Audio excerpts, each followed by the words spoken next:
Very good evening students. இன்னைக்கு நம்ம unit 3ல நாலாவது வீடியோ லெசன் பார்க்குறோம். பி பிளாக் எலமெண்ட்ஸ் 2ல வந்து இந்த லெசனில் வந்து இப்போ நம்ம phosphorus, phosphine, phosphorus chlorides, so இது மூணுனுடைய preparation properties and uses, so இதுதான் நம்ம இந்த கிளாஸில் டிஸ்கஸ் பண்ண போகிறோம். ஸோ ஃபர்ஸ்ட் ஆஃப் ஆல் வந்து பாஸ்பரஸ். ஸோ பாஸ்பரஸுக்கு வந்து புறவேற்றுமை வடிவங்கள் இருக்குது, அதாவது அல்லோட்ரோபிக் ஃபார்ம்ஸ் அப்படின்னு சொல்லுவோம். பேசிக்கலாக நம்ம மூணுன்னு சொல்கிறோம், ஒயிட்டு, ரெட்டு, பிளாக் அப்படின்னு சொல்லிட்டு புறவேற்றுமை வடிவங்கள் அப்படின்னு நம்ம சின்ன கிளாஸ்லேயே படிச்சிருக்கோம். அதனுடைய கெமிக்கல் ப்ராப்பர்ட்டிஸ் சிமிலராக இருக்கும், பட் அதனுடைய அந்த ரியாக்டிங் ஸ்பீடில் ஏதாவது டிஃப்ரென்ஸ் இருக்கலாம், அல்லது அந்த ஃபிசிக்கல் அப்பியரன்ஸில் டிஃப்ரென்ஸ் இருக்கலாம். இப்போ உதாரணத்துக்கு இந்த ஒயிட் பாஸ்பரஸ்ன்னு எடுத்துட்டிங்கன்னா அது ஒயிட் கலரில் இருக்கும், ரெட் பாஸ்பரஸ் ரெட் கலரில் இருக்கும். ஸோ அந்த அப்பியரன்ஸ் கலர் இதில் வந்து டிஃப்ரென்ஸ் இருக்குது. வேறு கெமிக்கல் ப்ராப்பர்ட்டிஸ் ரியாக்ட் பண்ணால் ஒரே மாதிரி தான் ப்ராடக்ட் கொடுக்கும் அப்படிங்கிறதுல சிமிலாரிட்டி இருக்கும். இதுக்கு பேர் தான் அல்லோட்ரோபிக் ஃபார்ம்ஸ். ஸோ இங்கே ரெண்டு பிக்சர் கொடுத்துருக்காங்க. மேலே இருக்கிறது ஒயிட் பாஸ்பரஸ், கீழே இருக்கிறது ரெட் பாஸ்பரஸ். ஸோ இது ரெண்டுக்கும் ஸ்ட்ரக்சரலாக என்ன டிஃப்ரென்ஸ் அப்படின்னு நீங்கள் பார்த்தீங்கன்னா உங்களுக்கே தெரியுது. ஒரு சிமிலாரிட்டியும் இருக்குது, ஒரு டிஸ்சிமிலாரிட்டி இருக்குது. ஸோ சிமிலாரிட்டி அப்படின்னு பார்த்தோன்னா ஒரு யூனிட்டில் எடுத்துக்கிட்டிங்கனாக்கா 4 ஆட்டம்ஸ் இருக்குது. ஸோ பாஸ்பரஸினுடைய அணுக்கட்டு எண் வந்து 4 அப்படின்னு சொல்கிறோம். அப்போ 4 பாஸ்பரஸ் ஆட்டம்ஸ் வந்து ஒரு மாலிகுல் மாதிரி P4 அப்படின்னு சொல்கிற மாதிரி அதனுடைய யூனிட் இருக்குது. ஸோ அதனால் இது ஒரு சிமிலாரிட்டி ரெண்டுக்கும். டிஸ்சிமிலாரிட்டி அப்படின்னு பார்க்கும்போது எப்படி இருக்குது அப்படின்னு கேட்டிங்கனாக்கா இது வந்து சிங்கிளட்டாக இருக்குது. ஒரு யூனிட்டில் 4 ஆட்டம்ஸ் இருந்தால் கூட ஒயிட் பாஸ்பரஸ் வந்து சிங்கிளட்டாக இருக்குது. வேறஸ் வந்து ரெட் பாஸ்பரஸ் பார்த்தீங்கன்னா ஒரு பாலிமெரிக் செயின் மாதிரி இருக்குது. ஸோ இது ரெண்டுக்கும் நீங்கள் பார்த்தீங்கன்னா ஒரு யூனிட்டில் இருக்கக்கூடிய இந்த 4 பாஸ்பரஸில் இந்த சைடில் லெஃப்ட் சைடு ரைட் சைடில் இருக்க பாஸ்பரஸ் பார்த்தீங்கன்னாக்கா உங்களுக்கு ரெட் பாஸ்பரஸில் அடுத்த யூனிட்டோட வேலன்சியை ஷேர் பண்ணியிருக்கோம். வேறு ஒயிட் பாஸ்பரஸ் பார்த்தீங்கன்னா ஒரே யூனிட்லேயே இருக்கும். ஆனால் பாஸ்பரஸோட வேலன்சி 3. ஸோ அந்த 3 வேலன்சி, அந்த ட்ரை வேலன்சியை வந்து ஒரே யூனிட்டுக்குள்ளேயே ஷேர் பண்ணியிருந்ததுன்னா ஒயிட் பாஸ்பரஸ். இந்த ஷேரிங் வந்து நெக்ஸ்ட் யூனிட்டோட ஷேர் பண்ணும்போது ஸோ அது வந்து ரெட் பாஸ்பரஸ். ஆனால் எல்லாத்துக்குமே வந்து யூனிட்டு பார்த்தீங்கன்னாக்கா பாஸ்பரஸ்க்கு வேலன்சி 3 தான் வரும். அதை நீங்கள் செக் பண்ணிக்கலாம்.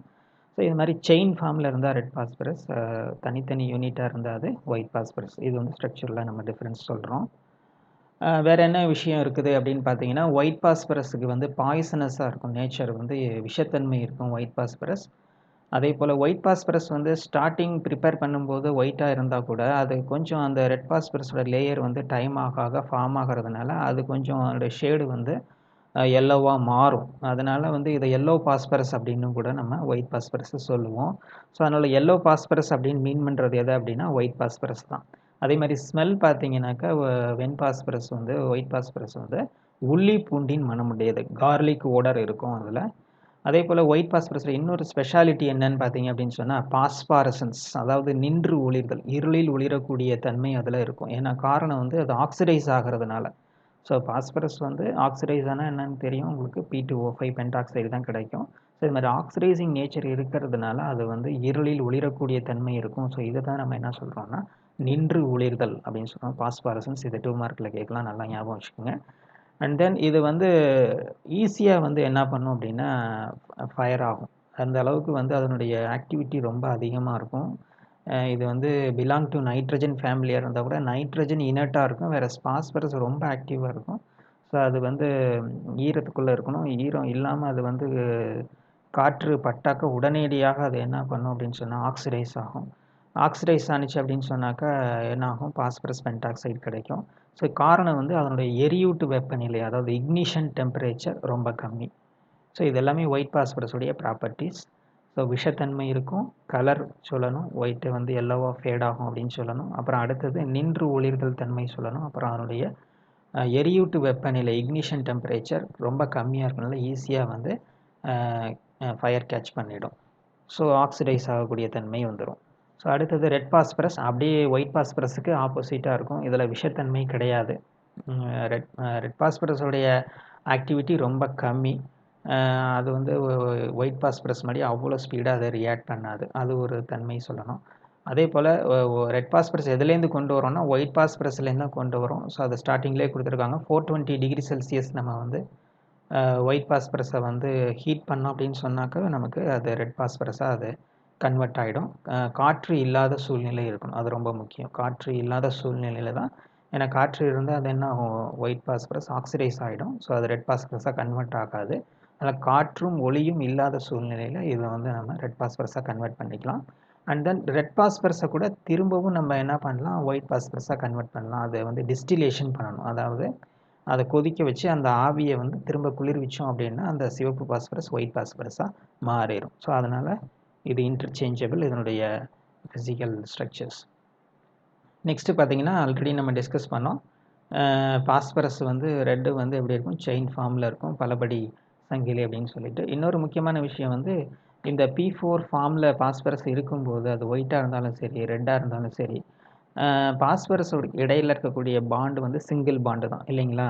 அதாவது P ட்ரிபிள் பாண்டு P இந்த பாண்டை விட சிங்கிள் பாண்டு P தான் அது வந்து அந்த ஃபார்மில் தான் வந்து இருக்கும். காரணம் வந்து என்னென்னா, அந்த அளவுக்கு பாஸ்பரஸ் ஆட்டம்ஸ்க்கு இடையில என்ன இல்லைன்னா ஒரு அட்ராக்ஷன் இல்லை, நைட்ரஜனில் இருக்கிற மாதிரி. இப்போ நைட்ரஜன் ஃபேமிலியில் பாஸ்பரஸ் இருந்தால் கூட நைட்ரஜன் வந்து எப்படி இருக்குன்னா N2ஆக தான் இருக்குது. ஸோ அப்படின்னா என்ன அர்த்தம்னா, 2 நைட்ரஜனுக்கு நடுவில் என்ன இருக்குது, ட்ரிபிள் பாண்டு இருக்குது. ஸோ அந்தளவுக்கு அந்த பாண்ட் ரொம்ப ஸ்ட்ராங்காக இருக்குது. ஸோ அதனால் வந்து அந்த நைட்ரஜன் N2ஆக இருக்குது. வேறு பாஸ்பரஸ் வந்து P4 ஃபார்மில் இருக்கிறதுக்கு இன்னொரு காரணம் வந்து 2 பாஸ்பரஸ்க்கு நடுவில் வந்து சிங்கிள் பாண்டு தான் இருக்குது அப்படிங்கிறத நம்ம சொல்லணும். ஸோ அதே போல் இந்த 2 பாஸ்பரஸுடைய புறவேற்றுமை வடிவங்களை தவிர வேறு என்னென்ன இருக்குன்னா, ஸ்கேர்லெட் இருக்குது, அப்புறம் ஊதா பாஸ்பரஸ் இருக்குது. ஸோ இது மாதிரி பாஸ்பரஸ் வந்து பல புறவேற்றுமை வடிவங்களில் இருக்குது. ஸோ இது 2 மார்க்ஸ் தான் 3 மார்க்ஸில் கேட்கலாம், நல்லா பார்த்துக்குங்க. நெக்ஸ்ட்டு வந்து பாஸ்பரஸுடைய ப்ராப்பர்ட்டிஸ். ஏன்னா கெமிக்கல் ப்ராப்பர்ட்டிஸ் என்னன்னு சொன்னால், ஏற்கனவே நம்ம சொன்னது மாதிரி நைட்ரஜன் மாதிரி இனட்டாக இல்லாமல் பாஸ்பரஸ் ரொம்ப ஆக்டிவாக இருக்குங்கிறது தெரிஞ்சுக்கணும். ஆக்சிடைஸ் ஆகும்போது எந்த பாஸ்பரஸ் ரொம்ப ஆக்டிவாக இருக்குன்னா அந்த எல்லோ ஆர் ஒயிட், அது ரொம்ப வந்து ஆக்டிவாக இருக்கும். அது வந்து ரொம்பவே வந்து ஃபாஸ்ட்டாக வந்து ரியாக்ட் பண்ணும். ரூம் டெம்பரேச்சர்லேயே ரொம்ப வயலண்ட்டாக ஆக்சிஜனோட ஆக்சிடைஸ் ஆகும். ஸோ ஆக்சிடைஸ் ஆகும்போது 2 விதமான ஆக்சைடு கிடைக்கிது, ஒன்று ட்ரைஆக்சைடு, இன்னொன்று பென்டாக்சைடு. இது வந்து நம்ம P4 ஃபார்மில் தான் நம்ம பாஸ்பரஸ் நீங்கள் எங்கே எழுதி ஈக்குவேஷன் எழுதினாலும் பாஸ்பரஸை வந்து P4 அப்படின்னு எழுதி தான் நம்ம பேலன்ஸ் பண்ணணும். இப்போ P4ன்னு எழுதும்போது அந்த பாஸ்பரஸினுடைய ட்ரைஆக்சைடு அண்டு பாஸ்பரஸினுடைய பென்டாக்சைடு எப்படி நம்ம எழுதணும், டைமெரிக்காக தான் நம்ம குறிப்பிடணும். அப்போ P2O3 எப்படி குறிப்பிடணும், P4O6. அதே மாதிரி பாஸ்பரஸ் பென்டாக்சைடு P2O5 அப்படிங்கிற ஃபார்முலாவாக இருந்தால் கூட அதுவும் டைமரைஸ் பண்ணி P4O10 அப்படின்னு தான் நம்ம சொல்லணும். காரணம் வந்து பாஸ்பரஸ் வந்து அணுக்கட்டு எண் 4. ஸோ அந்த மாதிரி வச்சு தான் நம்ம இந்த ஈக்குவேஷனை பேலன்ஸ் பண்ணியிருக்கோம். ஸோ அண்ட் தென் வந்து ரெட் பாஸ்பரஸ் வந்து கொஞ்சம் ஹீட் பண்ணால் தான் ரியாக்ட் பண்ணும். ஸோ ஒயிட் பாஸ்பரஸ் மாதிரி அது ரொம்ப ஆக்டிவ் கிடையாது, ரூம் டெம்பரேச்சரில் ரியாக்ஷன் நடக்காது, கொஞ்சம் ஹீட் பண்ணால் தான் கிடைக்கும். பட் ப்ராடக்ட் சேம் தான். ஸோ அதனால தான் சொன்னோம் அல்லோட்ரோபிக் ஃபார்ம் அப்படின்னு சொல்லிட்டு. நெக்ஸ்ட்டு வந்து குளோரினோட ரியாக்ட் பண்ணும்போது எகெயின் வந்து phosphorus trichloride and phosphorus pentachloride PCl3 PCl5. So இது மாதிரி 2 விதமான குளோரைட்ஸு ஃபார்ம் பண்ணும். ஸோ இதை பற்றின விஷயம் நம்ம பின்னாடி பார்க்க போகிறோம்.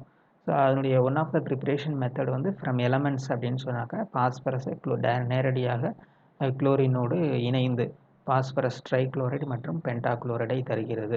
ஸோ இதுவும் வந்து ரெண்டுக்கும் டிஃப்ரென்ஸ் இருக்குது. எல்லோ வந்து ரொம்ப ஃபாஸ்ட்டாக வயலண்ட்டாக ரியாக்ட் பண்ணும், வேற ரெட் பாஸ்பரஸ் வந்து ஹீட் பண்ணால் தான் ரியாக்ட் பண்ணும். ஸோ அடுத்தது வந்து பார்த்திங்கன்னா இது ரொம்ப முக்கியமான ரியாக்ஷன். இது பாஸ்பரஸுடைய கெமிக்கல் ப்ராப்பர்ட்டிஸில் ஆல்கலியோட எப்படி ரியாக்ட் பண்ணுது அப்படிங்கிறது. ஸோ இதில் வந்து என்ன ப்ராடக்ட் பார்த்திங்கன்னா பாஸ்பீன். ஸோ இந்த காம்பவுண்டும் நம்ம பின்னாடி பார்க்க போகிறோம். ப்ரிப்ரேஷன் மெத்தடில் இதே வெரி சேம் ஈக்குவேஷன் வரப்போகுது. ஸோ இந்த பாஸ்பீனுடைய ப்ரிப்ரேஷன் மெத்தடில் இது ரொம்ப முக்கியமான 2 மார்க் கொஷின், நோட் பண்ணிக்கோங்க. ஸோ இது வந்து ஆல்கலியோட ரியாக்ட் பண்ணும்போது 2 விதமாக இருக்குது பாருங்கள். ஒன்று வந்து NaH2PO2. ஸோ இந்த இடத்துல வந்து என்ன ஆகுதுன்னா ஆக்சிடைஸ் ஆகுது பாஸ்பரஸ். அதாவது ஈக்குவேஷன் பேலன்ஸ் பண்ணி பார்க்கும்போது 4 பாஸ்பரஸில் 3 பாஸ்பரஸ் ஆக்சிடைஸ் ஆகும். ஆக்சிடேஷன் நம்பர் நீங்கள் பார்த்தீங்க அப்படின்னு சொன்னால் NaH2PO2 அதில் பார்த்தீங்கன்னு சொன்னாக்கா ஆக்சிஜன் -4. ஸோ இதை பேலன்ஸ் பண்ணணும் இல்லைங்களா. அப்போ வந்து ஒரு சோடியம் 2 ஹைட்ரஜன் இருக்குது, அப்போ 3 ப்ளஸ் வந்துருச்சு. அப்போ இங்கே வந்து பாஸ்பரஸுக்கு +1 இருக்குது. ஸோ இங்கே P4ஆக இருக்கும்போது லெஃப்ட் சைடில் எலமெண்ட்டாக இருக்கும்போது 0. ஸோ 0 to +1 அப்படின்னு சொன்னால் ஒரு எலக்ட்ரான் டிஃப்ரென்ஸு. ஸோ மொத்தம் எத்தனை பாஸ்பரஸ் ஆகிருக்கு பேலன்ஸ் பண்ணும்போது 3 பாஸ்பரஸ், அப்போ 3 எலக்ட்ரான் டிஃப்ரென்ஸ். ஸோ இந்த 3 எலக்ட்ரான் டிஃப்ரென்ஸ் எங்கே ரிஃப்ளெக்ட் ஆகுது அப்படின்னு சொன்னாக்கா ரிடக்ஷனில் பாருங்கள். பாஸ்பரஸ் பாஸ்பீன் 0 to -3 3 அப்போ ஒரு phosphorus 0 to -3 3 electron 3 phosphorus 0 to +1 3 electron. So இப்படி தான் நம்ம பேலன்ஸ் பண்ணிக்கிறோம், ஞாபகம் வச்சுக்கோங்க. So NaH2PO2 sodium ஹைப்போபாஸ்பைட். ஸோ இது வந்து sodium salt of hypophosphorous acid. So நம்ம எப்படி இந்த ஃபார்முலா ஞாபகம் வச்சுக்கணும்னா, ஆர்த்தோபாஸ்பாரிக் ஆசிட்லேருந்து கொண்டு வரலாம். H3PO4 ஆர்த்தோபாஸ்பாரிக் acid. அதில் ஒரு ஆக்சிஜனை ரிமூவ் பண்ணுங்கள், H3PO3 இது பாஸ்பரஸ் ஆசிட். ஸோ இன்னொரு ஆக்சிஜனை ரிமூவ் பண்ணுங்கள், அப்போ H3PO2 hypophosphorous acid. So phosphoric, phosphorus, hypophosphorous. So இந்த ஹைப்போபாஸ்பரஸில் ஒரு ஹைட்ரஜனுக்கு பதிலாக ஒரு ஆல்கலி மெட்டல் போட்டிங்க அப்படின்னு சொன்னாக்கா அது வந்து என்னது, சோடியம் ஹைப்போபாஸ்பைட். அப்போ இது வந்து என்னென்னா ஹைப்போபாஸ்பரஸ் ஆசிடினுடைய சோடியம் சால்ட். ஸோ இந்த விஷயத்தை ஞாபகம் வச்சுக்கிட்டோம்னா இந்த ஈக்குவேஷனை ஈஸியாக எழுதி நம்ம பேலன்ஸ் பண்ணிடலாம். ஸோ இது ரொம்ப ரொம்ப முக்கியமான ஒரு ரியாக்ஷன், பாஸ்பினுடைய ப்ரிப்ரேஷன் மெத்தட். நெக்ஸ்ட்டு வந்து ஆசிடோட எப்படி ரியாக்ட் பண்ணுறது, இது வந்து நம்ம ஏற்கனவே நைட்ரிக் ஆசிட்லேயே பார்த்துட்டோம். இதுக்கு முன்னாடி வீடியோலேயே நம்ம பார்த்துட்டோம். நைட்ரிக் ஆசிட் வந்து கான்சன்ட்ரேட்டட் கண்டிஷனில் எப்படி வந்து நான் மெட்டல்ஸோட ரியாக்ட் பண்ணுது அப்படிங்கிறதுல. ஸோ இங்கேயும் வந்து பார்த்தீங்க அப்படின்னு சொன்னாக்கா பாஸ்பரஸ் வந்து 0 அந்த ஸ்டேட்லேருந்து பாஸ்பாரிக் ஆசிட்னு வரும்போது H3PO4, அப்போ வந்து ஆக்சிஜன் -8. ஸோ அப்போ ஹைட்ரஜன் 3 போயிடுச்சு, அப்போ +5 வரும் பாஸ்பரஸுக்கு. So 0 to +5. ஸோ அப்படின்னு பார்க்கும்போது இங்கே வந்து 0 to +5 எத்தனை எலக்ட்ரான் டிஃப்ரென்ஸ்னு பாருங்கள், 5 எலக்ட்ரான் டிஃப்ரென்ஸு. ஸோ அப்போ 4 இது நீங்கள் பேலன்ஸ் பண்ணும்போது வரும். அப்போ 4 × 5 20. ஸோ அந்த 20 எலக்ட்ரான்ஸ் தான் நைட்ரிக் ஆசிடுடைய கவுண்ட்டாக வந்திருக்கு. ஸோ இதை நம்ம ஆல்ரெடி டிஸ்கஸ் பண்ணிட்டோம். ஸோ இந்த ஈக்குவேஷனை பேலன்ஸ் பண்ணும்போது 4 பாஸ்பரஸ் இருக்கிறதுனால நம்ம வந்து பாஸ்பாரிக் ஆசிட் 4 போட்டுடுறோம். ஸோ ஒரு பாஸ்பரஸுக்கு வந்து டிஃப்ரென்ஸ் 5 எலக்ட்ரான் சொன்னாக்கா 4 பாஸ்பரஸுக்கு 20 எலக்ட்ரான் டிஃப்ரென்ஸ் வருது. இந்த 20 தான் எங்கே வந்திருக்குன்னா நைட்ரிக் ஆசிடுடைய எண்ணிக்கையாக வந்திருக்கு. ஸோ நைட்ரிக் ஆசிடை பொறுத்த வரைக்கும் அப்போ ஒரு எலக்ட்ரான் தான் டிஃப்ரென்ஸ் வரணும். அதே மாதிரி தான் வந்திருக்கு பாருங்கள், +5 நைட்ரஜன் நைட்ரிக் ஆசிடில். ப்ராடக்ட்டில் வந்து NO2 கேஸில் பார்த்தீங்கன்னா +4. அப்போ 20 நைட்ரஜனுக்கு 20 எலக்ட்ரான் டிஃப்ரென்ஸ். ஸோ இப்படி தான் நம்ம ஈஸியாக பேலன்ஸ் பண்ணிக்கணும். ஸோ அப்போ பாஸ்பரஸ் நைட்ரிக் ஆசிடோட ரியாக்ட் பண்ணும்போது என்ன ப்ராடக்ட்னா phosphoric acid plus NO2 gas, nitrogen dioxide gas. So அந்த ரெட்டிஷ் ப்ரௌன் கேஸ் ஞாபகம் வச்சுக்கணும். ஸோ இது 2 ப்ராடக்ட்டு முக்கியமாக, ப்ளஸ் வாட்டர் வந்து இன்னொரு பை ப்ராடக்ட் கிடைக்கிது. ஸோ இந்த ஈக்குவேஷன் இப்படி பேலன்ஸ் பண்ணிக்கிறோம். ஸோ இதை கேட்டலைஸ் பண்ணுறதுக்கு நம்ம என்ன யூஸ் பண்ணிக்கிறோம்னா அயோடின் கிறிஸ்டல்ஸ் யூஸ் பண்ணிக்கிறோம். ஸோ இது வந்து ஆர்த்தோபாஸ்பாரிக் ஆசிடுடைய ப்ரிப்ரேஷன் மெத்தட்லேயும் நம்ம இதை படித்தாகணும். இதை கேட்டலைஸ் பண்ணுறதுக்கு நம்ம வந்து அயோடின் கிறிஸ்டல்ஸ் யூஸ் பண்ணிக்கிறோம். நெக்ஸ்ட்டு இப்போ இதெல்லாமே வந்து பார்த்திங்கன்னா இது வரைக்கும் பார்த்தது வந்து பாஸ்பரஸுடைய கெமிக்கல் ப்ராப்பர்ட்டிஸ் பார்த்தோம். ஸோ ஃபஸ்ட்டு நம்ம பார்த்தது வந்து ஆக்சிடேஷன், ஏரோட ஆக்சிடைஸ் ஆகும்போது 2 ஆக்சைடு ட்ரை ஆக்சைடு பென்டாக்சைடு. அடுத்தது குளோரினோட ரியாக்ட் பண்ணும்போது ட்ரைக்ளோரைடு பென்டாக்ளோரைடு. அடுத்தது ஆல்கலியோட ரியாக்ட் பண்ணும்போது பாஸ்பீன். அண்ட் நைட்ரிக் ஆசிடோட ரியாக்ட் பண்ணும்போது orthophosphoric acid and nitrogen dioxide. So இது எல்லாமே பார்த்தீங்கன்னா அதனுடைய கெமிக்கல் ப்ராப்பர்ட்டிஸ். ஸோ அடுத்து வந்து பார்த்தீங்கன்னா பாஸ்பரஸ் மெட்டல்ஸோட எப்படி ரியாக்ட் பண்ணுது அப்படின்னு சொன்னாக்கா அதனுடைய பாஸ்பைடாக கன்வெர்ட் ஆகிடும். இப்போ பார்த்தீங்கன்னா இங்கே 3 மெட்டல் கொடுத்துருக்காங்க, magnesium, calcium, sodium. Magnesium react பண்ணும்போது மெக்னீஷியம் பாஸ்பைட், கால்சியம் ரியாக்ட் பண்ணும்போது கால்சியம் பாஸ்பைட், சோடியம் ரியாக்ட் பண்ணும்போது சோடியம் பாஸ்பைட்.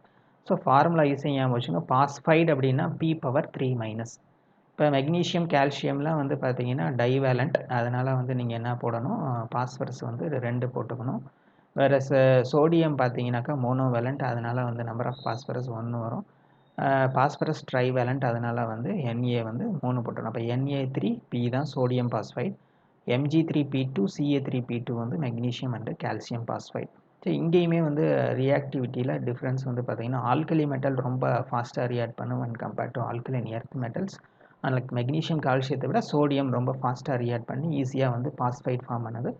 அப்போ ஓவராலாக பார்த்தீங்கன்னா எந்த ஒரு மெட்டலுமே வந்து பாஸ்பரஸோட ரியாக்ட் பண்ணும்போது பாஸ்பைடாக மாறுதுங்கிறத தெரிஞ்சுக்கணும். ஸோ நெக்ஸ்ட்டு வந்து இதனுடைய யூசஸ் முடிக்க போகிறோம், பாஸ்பரஸ் முடிக்க போகிறோம்.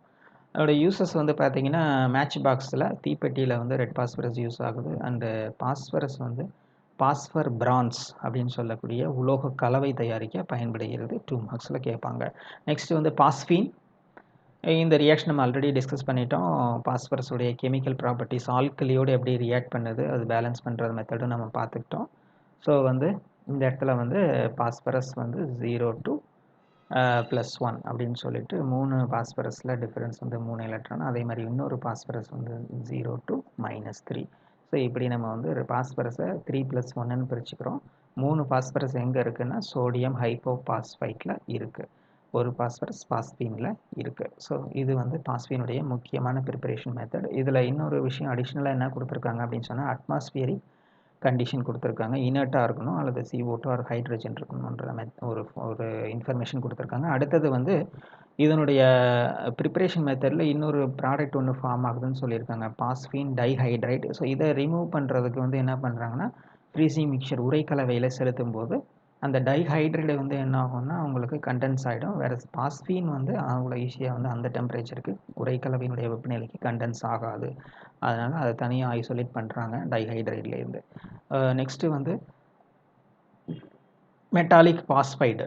அது வந்து CA3P2. இது நம்ம எங்கே பார்த்துருக்கோம், பாஸ்பரஸினுடைய கெமிக்கல் ப்ராப்பர்ட்டிஸில் நம்ம பார்த்துருக்கோம். CA3P2 மெட்டல்ஸோட ரியாக்ட் பண்ணும்போது ஃபார்ம் ஆகக்கூடிய ஒரு ப்ராடக்ட். ஸோ இங்கே வந்து இது வந்து ரியாக்டன்ட்டு. ஸோ பாஸ்பீனுடைய ரெண்டாவது ப்ரிப்பரேஷன் மெத்தட் இது. ஸோ மொத்தம் 5 மெத்தட் கொடுத்துருக்காங்க.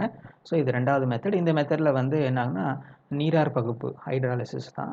ஸோ ஹைட்ராலிசிஸ் ஆனால் என்ன ஆகும்னா இந்த பாஸ்பைடு வந்து பார்ட் இருக்குது இல்லைங்களா, கால்சியம் பாஸ்பைடில், இது பாஸ்பீனாக சேஞ்ச் ஆகிடும். வேறு கால்சியம் வந்து ஹைட்ராக்சைடாக மாறிடும். அதே மாதிரி அலுமினியம் பாஸ்பைடில் பார்த்தீங்கன்னா HClோட ரியாக்ட் பண்ணுது. ஸோ அப்போ இங்கே வந்து ஹைட்ராலிசிஸ் பண்ணும்போது வாட்டரோட ஒன்று, இன்னொன்று வந்து மினரல் ஆசிடோட ஒன்று ரியாக்ஷன் கொடுத்துருக்காங்க.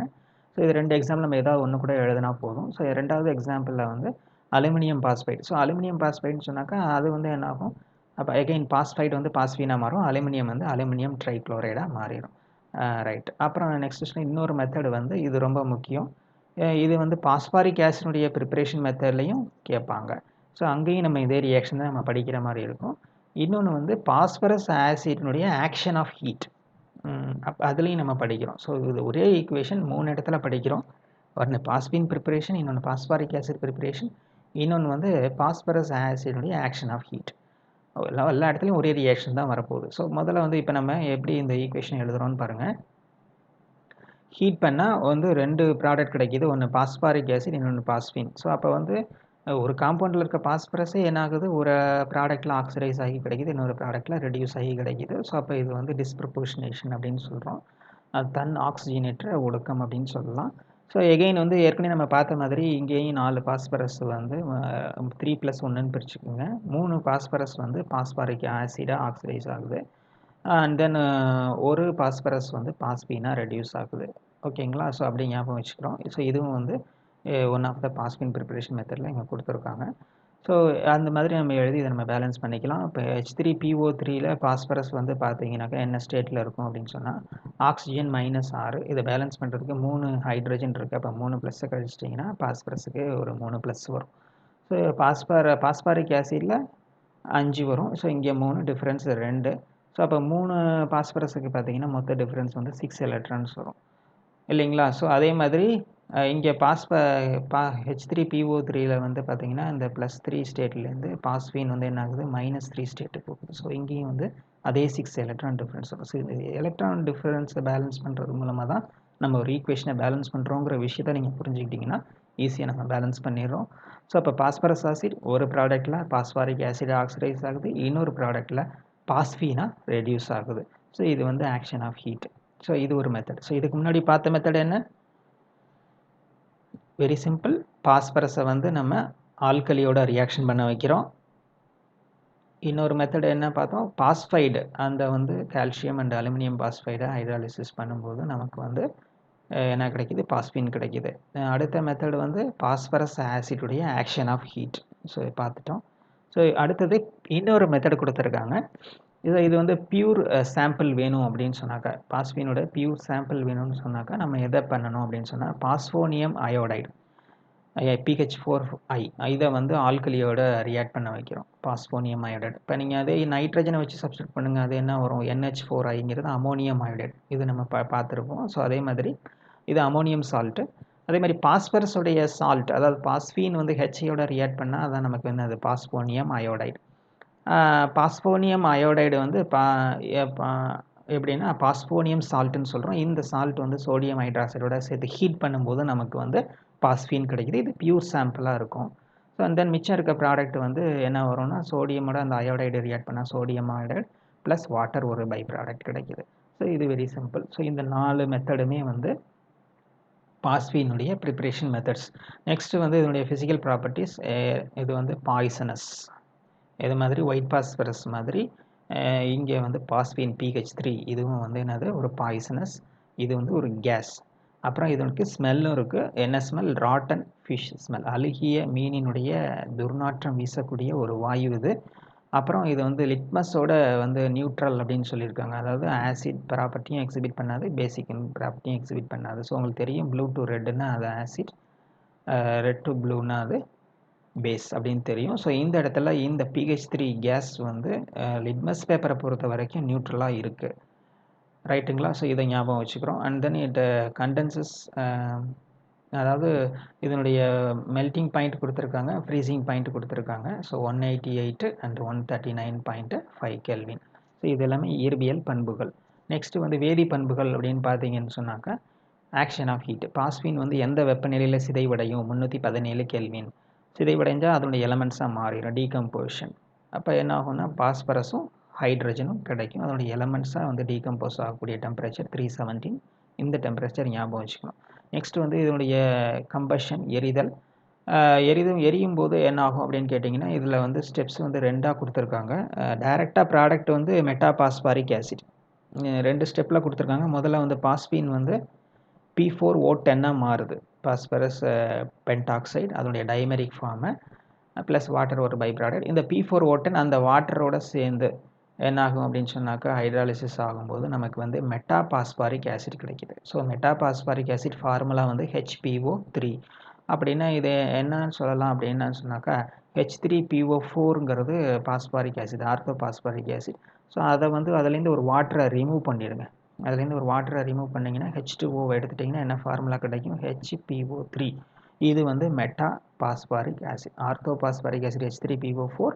ஸோ அதுலேருந்து ஒரு வாட்டரை எடுத்துட்டிங்கன்னா மெட்டா பாஸ்பாரிக் ஆசிட். இப்படி ஞாபகம் வச்சுக்கிங்கன்னா இந்த ஃபார்முலா நமக்கு மறக்காது. ஸோ அண்ட் தென் வந்து இன்னொரு ப்ராடக்ட் வந்து H2O. ஸோ எகைன் இங்கே வந்து பேலன்ஸ் பண்ணும்போது நம்ம வந்து முன்னாடி பாஸ்பரஸ் P4O10ல் 4 இருக்குது இல்லைங்களா? அப்போ வந்து எவ்வளோ மெட்டாபாஸ்பாரிக் ஆசிட் ஃபார்ம் ஆகும்னா 4 ஃபார்ம் ஆகும். ஸோ அப்படி எழுதி நம்ம இதை வந்து பேலன்ஸ் பண்ணிடலாம். ஸோ இந்த ரியாக்ஷன் வந்து எரிதல் அல்லது கம்பஷன், ஆக்சிஜனோட ரியாக்ஷன். 2 ஸ்டெப்பு. முதல் ஸ்டெப்பில் வந்து P4O10, அந்த P4O10ல் வரக்கூடிய அந்த வாட்டரோட அதை ரியாக்ட் பண்ணும்போது நமக்கு கிடைக்கிறது வந்து metaphosphoric acid. So next student அடுத்த ப்ராப்பர்ட்டி நம்ம பார்க்கலாம். பேசிக் நேச்சர் அப்படின்னு கொடுத்துருக்காங்க, அதாவது காரத்தன்மை. ஏற்கனவே நம்ம வந்து என்ன சொல்லியிருக்கோம்னா பாஸ்பீன் வந்து லிட்மஸை பொறுத்த வரைக்கும் நியூட்ரல்னு சொல்லிட்டோம். ஆனால் இங்கே எப்படி காரத்தன்மை இருக்குது அப்படின்னு சொன்னால் அது ரொம்ப முக்கியமாக தெரிஞ்சுக்கணும். மிக குறைந்த ரொம்ப வீக்கான ஒரு பேஸ் தான் அது. அந்த எந்த அளவுக்கு ரொம்ப ஸ்ட்ராங்கான ஆசிட் வேணும்னா HI மாதிரி. ஏன்னா ஹைட்ரோஹாலிக் ஆசிட்ஸ்லேயே வந்து ரொம்ப ஸ்ட்ராங்கஸ்ட்டு வந்து என்னென்னா HI தான், ஹைட்ரையோடிக் ஆசிட். அந்த மாதிரி ரொம்ப ஸ்ட்ராங்கான ஆசிடை பார்த்தா இது தன்னுடைய காரத்தன்மையை வெளிப்படுத்தக்கூடிய தன்மை இதுக்கு இருக்கும். அந்த NH3 மாதிரி காரம் கிடையாது, அதோட கொஞ்சம் வீக்கான காரம் தான் அது. அமோனியா மாதிரி காரத்தன்மை இதுக்கு இல்லை. ஸோ அப்போ என்ன கிடைக்கும்? ஏற்கனவே நம்ம இதை பாஸ்போனியம் அயோடைடு இந்த சால்ட்டை நம்ம யூஸ் பண்ணியிருக்கோம் இல்லைங்களா? எது ப்ரிப்பேர் பண்ணுறதுக்கு, பாஸ்பீன் ப்ரிப்பேர் பண்ணுறதுக்கு. ஸோ அதே ரியாக்ஷன் தான் இங்கே. நம்ம பாஸ்பீன் வந்து HIயோட ரியாக்ட் பண்ணால் என்ன கிடைக்கும்? பாஸ்போனியம் அயோடைடு. அமோனியா ரியாக்ட் பண்ணால் அமோனியம் அயோடைடு, பாஸ்பீன் ரியாக்ட் பண்ணால் பாஸ்போனியம் அயோடைடு. ஸோ இது அண்ட் தென் அடுத்த ஸ்டெப்பில் வந்து என்ன ஆகும்னா வாட்டரோட சேர்ந்து டீகம்போஸ் ஆகும்போது திரும்ப அகெயின் பாஸ்பீன் நமக்கு கிடச்சிரும். Plus hydronium plus iodide ions நமக்கு ஃபார்ம் ஆகுது. ஸோ இது வந்து காரத்தன்மையை வெளிப்படுத்தக்கூடிய வினை. அடுத்தது வந்து ஹாலஜனோட ரியாக்ட் பண்ணோமா கண்டிப்பாக பாஸ்பீன் ரியாக்ட் பண்ணால் PCl5ஆகவே மாறுது. பாஸ்பரஸ் பென்டா குளோரைடாக அது மாறுது. மிச்சம் வந்து HCl இன்னொரு ப்ராடக்ட். முக்கியமான இன்னொரு ரியாக்ஷன் கேட்பாங்க, சில்வர் நைட்ரேட்டோட எப்படி அது ரியாக்ட் பண்ணுது அப்படின்னு சொன்னாக்க சில்வர் பாஸ்பைடு ப்ரெசிபிடேட் ஆகிடுது. சில்வர் பாஸ்பைடு ப்ரெசிபிடேட் ஆகிடுது. இன்னொரு ப்ராடக்ட் வந்து நைட்ரிக் ஆசிட். ஸோ இதில் வந்து முக்கியமான ரியாக்ஷன் வந்து பார்த்திங்கன்னா இந்த ரெடியூசிங் ப்ராப்பர்ட்டி தான். ஏன்னா இந்த இடத்துல வந்து பாஸ்பீனில் வந்து பாஸ்பரஸ் வந்து -3 இருக்கும். வேறஸ் வந்து AG3P ஸோ அங்கேயும் வந்து பாஸ்பரஸ் வந்து -3 தான். வேற சில்வர் வந்து பார்த்தீங்க அப்படின்னு சொன்னாக்கா AgNO3ல வந்து சில்வர் வந்து இப்போ சில்வர் +1 தான். Ag3Pலையும் வந்து சில்வர் வந்து +1 தான். ஸோ இது வந்து ப்ரிசிப்டேஷன் ரியாக்ஷன் அப்படின்னு நம்ம எடுத்துக்கலாம்.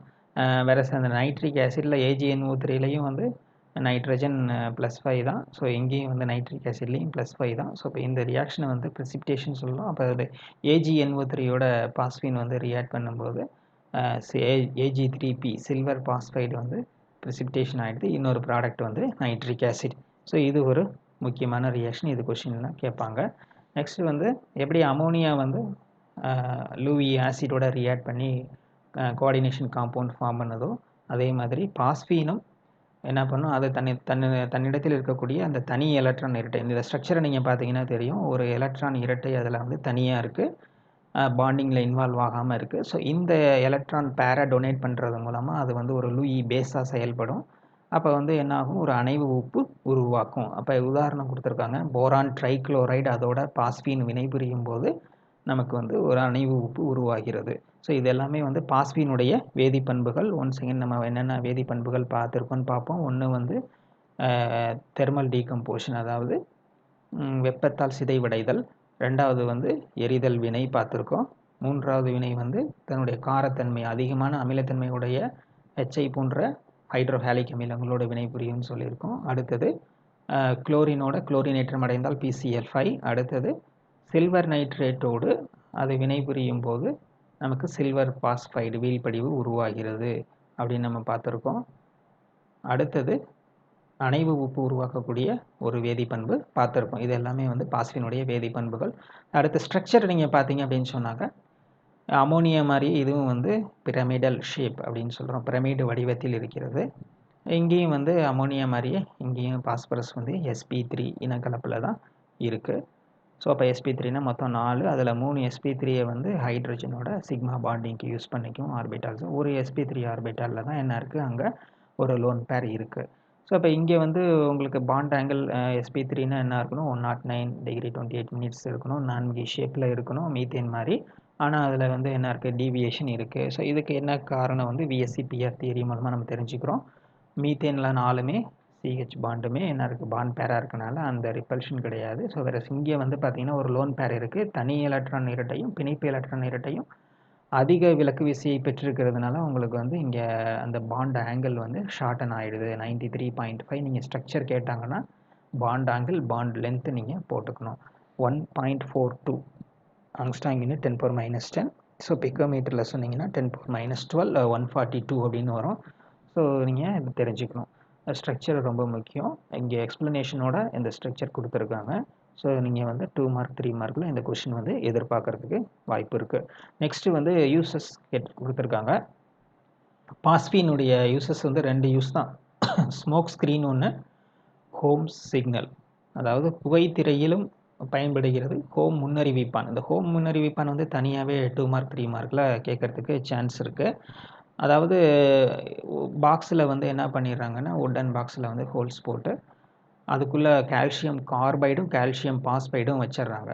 ஸோ இதை வந்து ஷிப்பில் எடுத்துகிட்டு போயிட்டு நைட் டைமில் வந்து கடலில் பயன்படுத்தும் போது ஒரு சிக்னல் மாதிரி இதை இப்போ தண்ணிக்குள்ளே போட்டாலே என்ன ஆகும் அப்படின்னா, வாட்டர் போயிட்டு அந்த கார்பைடோடையும் பாஸ்பைடோடையும் ரியாக்ட் பண்ணும். ஸோ கார்பைடோட ரியாக்ட் பண்ணால் அஸ்டிலின் வரும், உங்களுக்கு தெரியும். அதுக்கப்புறம் பாஸ்பைடோட ரியாக்ட் பண்ணிச்சு அப்படின்னு சொன்னாக்கா பாஸ்பீன். ஸோ இந்த ரியாக்ஷன் நம்ம ஏற்கனவே பார்த்துட்டோம், ஞாபகம் இருக்குங்களா? பாஸ்பீன் கால்சியம் பாஸ்பைடு பாஸ்பீனுடைய ப்ரிப்பரேஷன் மெத்தடில் பார்த்தோமே. பாஸ்பீனுடைய ப்ரிப்பரேஷன் மெத்தடில் இந்த மேலே இருக்குது பாருங்கள். ஸோ இந்த ரியாக்ஷன் நடக்கும். இந்த பாக்ஸை வந்து கடலில் போடும்போது அந்த கடலில் இருக்க தண்ணியோட அந்த கால்சியம் பாஸ்பைடு ரியாக்ட் பண்ணும்போது பாஸ்பீன் கேஸும் வரும். அதே மாதிரி கார்பைடு ரியாக்ட் பண்ணும்போது உங்களுக்கு அஸ்டிலின் கேஸ் வரும். ஸோ அஸ்டிலினுடைய நேச்சர் வந்து என்னென்னா எரியக்கூடிய தன்மை இருக்குது. ஸோ அது எரிதலுக்கு இதை தூண்டக்கூடிய தன்மை இந்த பாஸ்பீனுக்கு இருக்குது. அஸ்டிலின் கேஸ் எரிதலை தூண்டக்கூடிய தன்மை இந்த எந்த கேஸுக்கு இருக்குன்னா பாஸ்பீன் கேஸுக்கு இருக்குது. அப்புறம் ரெண்டும் சேர்ந்து எரியும் போது ஆக்சிடைஸ் ஆகி எரியும் போது நமக்கு என்ன வரும் அப்படின்னு கேட்டிங்கன்னா, செந்நிற ஜுவாலை வரும், இந்த ஃப்ளேம்ஸ். அதனால வந்து உங்களுக்கு வந்து பார்த்திங்கன்னா வெரி லாங் டிஸ்டன்ஸில் இருக்கக்கூடிய ஒரு ஷிப்புக்கு கூட இது வந்து என்ன பண்ணும், சிக்னல் கொடுக்கும். ஸோ இங்கே ஒரு ஷிப் வந்துட்டுருக்கு அப்படிங்கிறது. ஸோ அதனால் குறிப்பிட்ட டிஸ்டன்ஸ்க்கு ஒரு தடவை என்ன பண்ணுறாங்கன்னா இந்த பாக்ஸ் தூக்கி தண்ணிக்குள்ளே போடுவாங்க. ஸோ இது பழைய காலத்தில் யூஸ் பண்ண மெத்தட் இது. ஸோ இது ஒரு சிக்னல் மாதிரி ஒரு ஷிப்பு வந்து நைட் டைமில் போயிட்டுருக்குங்கிறத தெரிஞ்சுக்கிறதுக்கான ஒரு சிக்னலாக அதை யூஸ் பண்ணாங்க.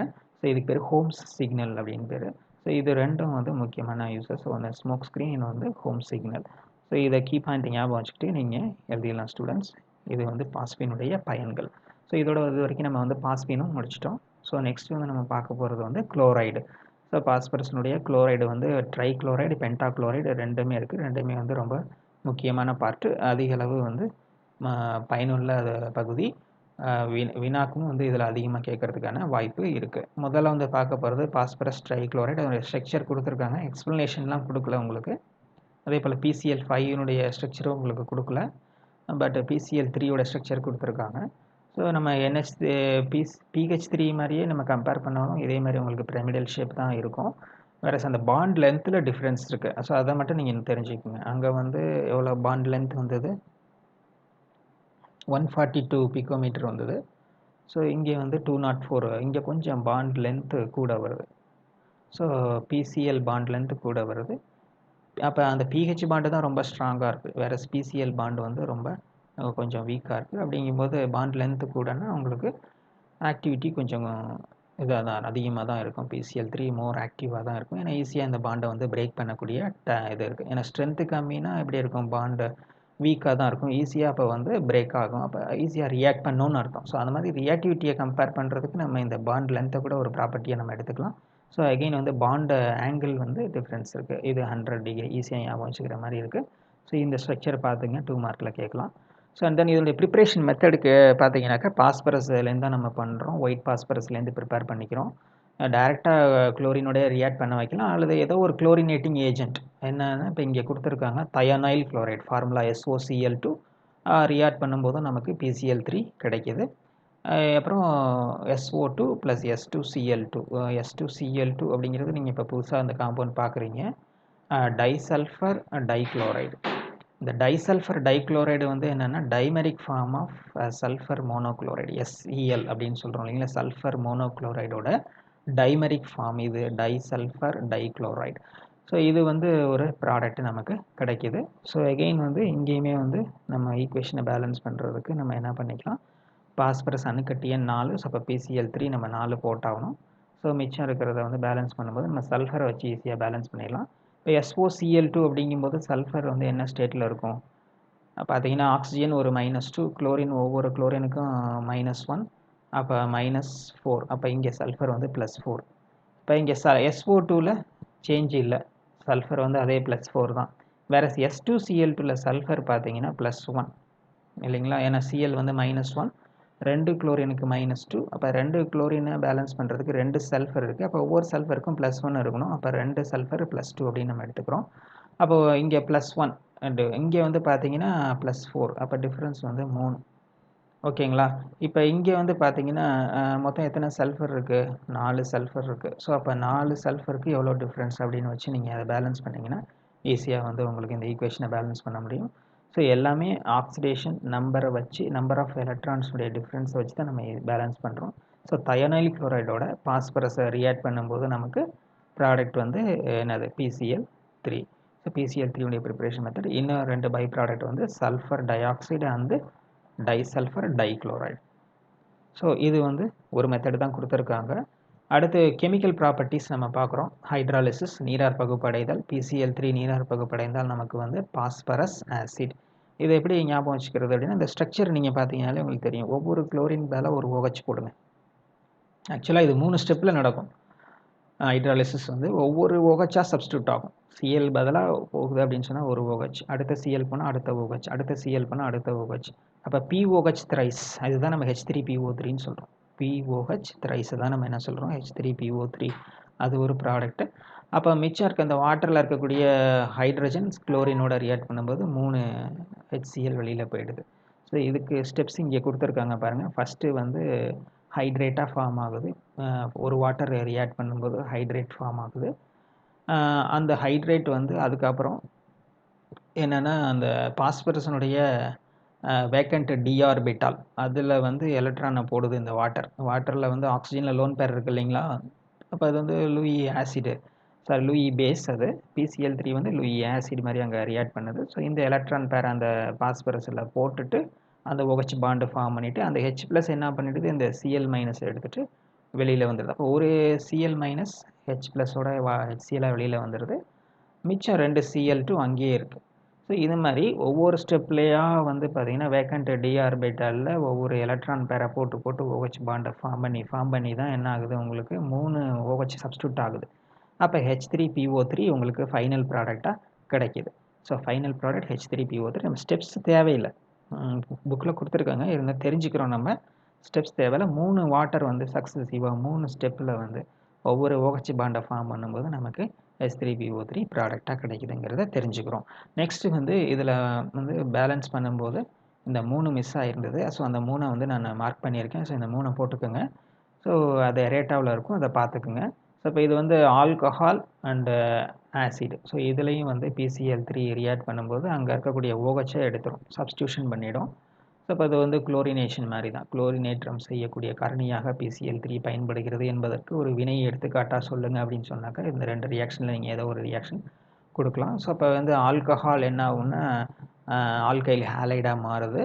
ஆசிட் என்ன ஆகும்னா ஆசிட் ஹாலைடாக மாறுது, அதாவது ஆசிட் குளோரைடாக மாறுது. ஸோ இந்த 2 ரியாக்ஷன்லேயும் பார்த்தீங்கன்னா உங்களுக்கு இன்னொரு ப்ராடக்ட் என்ன அப்படின்னு கேட்டிங்கன்னா இந்த H3PO3 தான். ஸோ காரணம் என்ன, அந்த PCl3 இருக்க 3 குளோரின் 3 OHஆல் சப்ஸ்டியூட் ஆகும் இல்லைங்களா. ஸோ அப்போ POH த்ரைஸாக தான் H3PO3 பாஸ்பரஸ் ஆசிட். ஸோ அப்போ இங்கே ரெண்டுலேயுமே வந்து H3PO3 ஒரு ப்ராடக்ட்டு. OHக்கு பதிலாக யார் சப்ஸ்டியூட் ஆவாங்க, உங்களுக்கு வந்து Cl சப்ஸ்டியூட் ஆகும். Very simple. அடுத்தது பாஸ்பரஸ் ட்ரைக்ளோரோட யூசஸ் நம்ம ஏற்கனவே பார்த்துட்டோம். குளோரினேற்றம் செய்யும் காரணி இந்த மேலே இருக்க இந்த ஈக்குவேஷன் தான். அடுத்தது வந்து ப்ரிப்பரேஷன் ஆஃப் பாஸ்பரஸ் ஆசிட், அதுவும் இதே ஈக்குவேஷன் தான். மேலே இருக்க ஈக்குவேஷன் தான் யூசஸ். குளோரினேற்றம் செய்யும் காரணி பாஸ்பரஸ் ஆசிடுடைய தயாரித்தல், அவ்வளோதான். Okay students, very simple. அடுத்து நம்ம வந்து பாஸ்பரஸ் பென்டாக்ளோரைடை வந்துட்டோம். ஸோ இதனுடைய ப்ரிப்பரேஷன் மெத்தடு PCl3ல் குளோரினேற்றம் செஞ்சால் அது என்னாகும், பாஸ்பரஸ் பென்டாக்ளோரைடு ஃபார்ம் பண்ணும். ஸோ இப்போ இங்கே பார்த்தீங்கன்னா பாஸ்பரஸ் வந்து வேலன்சியை எக்ஸ்டெண்ட் பண்ணிடுது, அப்படி தானே. +3ங்கிற ஸ்டேட்லேருந்து +5 ஸ்டேட்டுக்கு போயிடுது PCl5. அப்போ பென்டா வேலண்ட்டாக மாறுது. வேறு அமோனியா அல்லது NCl3 வந்து NCl5ஆக மாறுமா சார், அப்படிலாம் கிடையாது. அங்கே வந்து பென்டா வேலன்சி கிடையாது நைட்ரஜனுக்கு. அந்த லோன் பேர் அப்படியே தான் இருக்க முடியும். அந்த லோன் பேரை என்ன பண்ண முடியாது, டி ஆர்பிட்டலுக்கெலாம் ஷிஃப்ட் பண்ணி sp3 ஹைப்ரிடைசேஷன் அதெல்லாம் வந்து பாசிபிள் கிடையாது. sp3 டீஹைப்ரிடைசேஷன். வேறஸ் வந்து PCl5ல பார்த்தீங்கன்னாக்கா தன்னுடைய வேலன்சியை வந்து எக்ஸ்டெண்ட் பண்ணுது. காரணம் வந்து வேக்கண்ட் டி ஆர்பிட்டால் இருக்குது. வேக்கண்ட் டி ஆர்பிட்டால் இருக்கிறதுனால அந்த எலக்ட்ரானை வந்து ப்ரொமோட் பண்ணி டி ஆர்பிட்டாலுக்கு அனுப்பிச்சிட்டு தன்னுடைய வேலன்சியை எக்ஸ்டெண்ட் பண்ண முடியும். அதனால தான் என்ன இருக்குது, பாஸ்பரஸில் பென்டாக்ளோரைடு இருக்குது, நைட்ரஜனில் என்ன கிடையாது, பென்டாக்ளோரைடு கிடையாது. ஸோ இதுவே ஒரு கொஷின்லாம் கேட்பாங்க. இதில் வந்து வேக்கண்ட் டி ஆர்பிட்டால் இருக்குது, அங்கே வேக்கண்ட் டி ஆர்பிட்டால் இல்லை, அதனால் வேலன்சி எக்ஸ்டெண்ட் பண்ண முடியல. ஸோ வேறு இங்கே பார்த்தீங்கன்னா பாஸ்பரஸ் ட்ரைக்ளோரைட் டைரெக்டாக குளோரினேற்றம் அடைந்து PCl5 கிடைக்குது. வெரி சிம்பிளான ஈக்குவேஷன். வேதிப்பண்புகள் பார்த்தீங்க அப்படின்னு சொன்னாக்கா ஃபஸ்ட்டு ஆக்ஷன் ஆஃப் ஹீட். அப்படியே மேலே பார்த்த ஈக்குவேஷனை ரிவர்ஸ் பண்ணி எழுதிட வேண்டியதான். ப்ராடக்டை ரியாக்டண்ட்டை ப்ராடக்டாக மாற்றி எழுதிட வேண்டியதான். ஆக்சுவலாக வந்து இது வந்து வாயு சமநிலையில் இந்த முக்கியமான வினையை நம்ம பார்ப்போம். அது மூடிய அமைப்பில் இந்த ரியாக்ஷன் பார்த்திங்கன்னா முடிவே அடையாது. அதாவது ரியாக்டண்ட்டு அப்படியே ப்ராடக்டாக மாறிக்கிட்டே இருக்கும், ப்ராடக்ட் அப்படியே ரியாக்டண்ட்டாக மாறிக்கிட்டே இருக்கும்.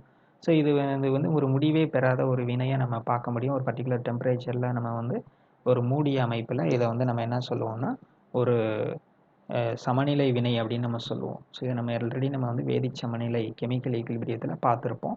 நெக்ஸ்ட்டு வந்து அடுத்தது வாட்டரோட ரியாக்ட் பண்ணும்போது ஹைட்ராலிசிஸ் ஆகும்போது, ஸோ இதை வந்து நீங்கள் வந்து PCl5 3ஆக பிரிச்சுக்கணும். அதாவது நடுவில் PCl3 வச்சுக்கோங்க, இந்த பக்கம் ஒரு Cl, அந்த பக்கம் ஒரு Cl வச்சுக்கோங்க. அப்போ என்ன ஆகும் அப்படின்னு சொன்னாக்க, இப்போ வாட்டரையும் என்ன பண்ணுங்கள் 3ஆக பிரிச்சுக்கோங்க. O சென்டரில் வச்சுக்கோங்க, லெஃப்ட்டில் ஒரு H, ரைட்டில் ஒரு H வச்சுக்கோங்க.